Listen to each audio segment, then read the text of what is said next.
గ్రామం చివర ఎవరూ వెళ్ళని ఒక పాత చెరువు ఉంది. పగలు చూస్తే సాధారణంగానే కనిపిస్తుంది. కాని రాత్రి అయితే ఆ చెరువు దగ్గర గాలి కూడా ఆగిపోతుంది.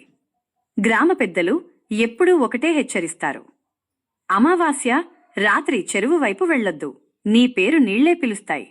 ఒక రాత్రి రమేష్ అనే కుర్రాడు షార్ట్కట్ కోసం ఆ చెరువు పక్కగా నడిచాడు. చుట్టూ నిశ్శబ్దం, పురుగుల శబ్దం కూడా లేదు. అప్పుడే చెరువు నీళ్లలో వలయాలు కదిలాయి.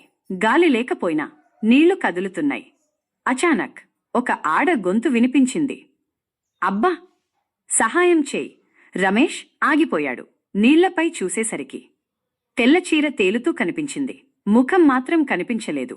మెల్లగా ఆ ముఖం పైకి లేచింది. కళ్ళుండాల్సిన చోట ఖాళీ చీకటి గుళ్ళు.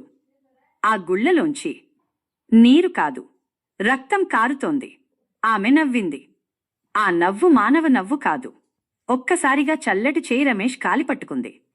నువ్వు కూడా ఒంటరిగానే ఉన్నావు కదా అని ఆమె గుసగుస. రమేష్ అరవబోయాడు, కాని గొంతు బయటకు రాలేదు. చెరువు నీరు ఉప్పొంగింది. ఒక్క క్షణంలో రమేష్ నీళ్లలోకి లాగబడ్డాడు. ఉదయం చెరువు పక్కన అతని చెప్పులు మాత్రమే కనిపించాయి. ఆ తర్వాత నుంచి ఇంకా చెరువు నీరు ఉప్పొంగింది. ఒక్క క్షణంలో రమేష్ నీళ్లలోకి లాగబడ్డాడు. ఉదయం చెరువు పక్కన అతని చెప్పులు మాత్రమే కనిపించాయి. ఆ తర్వాత నుంచి ఇంకా చాలామంది మాయమయ్యారు. అందరూ ఒంటరిగా చెరువు దగ్గరకు వెళ్లిన వాళ్లే.